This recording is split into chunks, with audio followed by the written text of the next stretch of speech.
প্ৰথমৰ পৰা কৈ আছোঁ যে গৌৰৱ গগৈ 15 দিন পাকিস্তানলৈকে গৈছিল আমি পাছপোৰ্ট ভিসা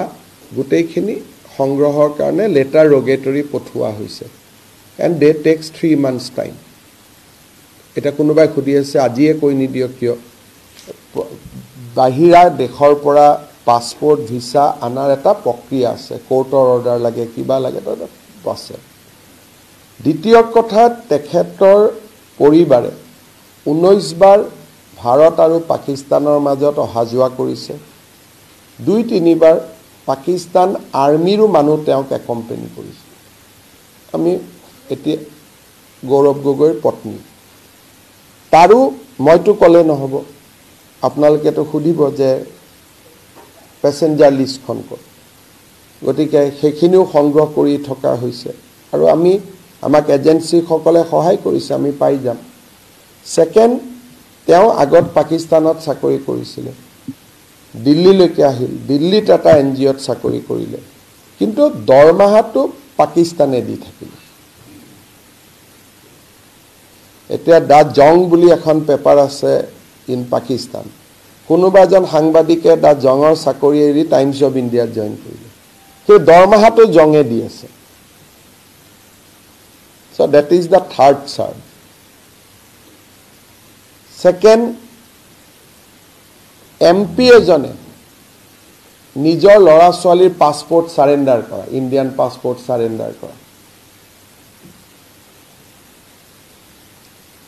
মোৰ লগত আছে ইণ্ডিয়ান পাছপোৰ্ট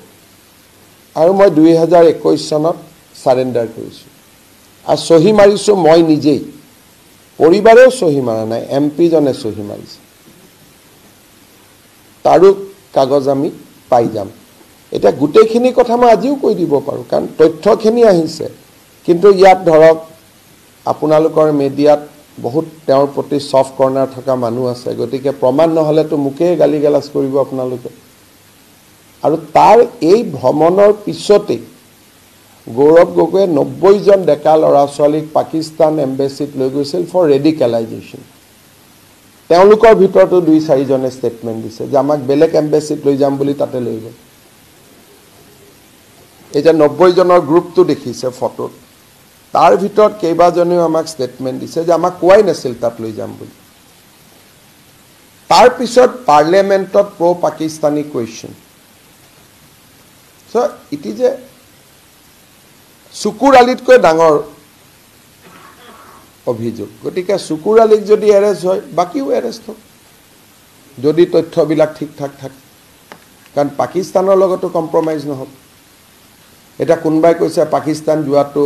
অপৰাধ নেকি সো এই কথাটো মই ৰাহুল গান্ধীৰ মুখৰ পৰা শুনিব খুজি যে এবাৰ যদি ৰাহুল গান্ধীয়ে কৈ দিয়ে যে পাকিস্তান যোৱাটো অপৰাধ নহয় তেলে দুধ কি দুধ পানী কি পানী হৈ যাব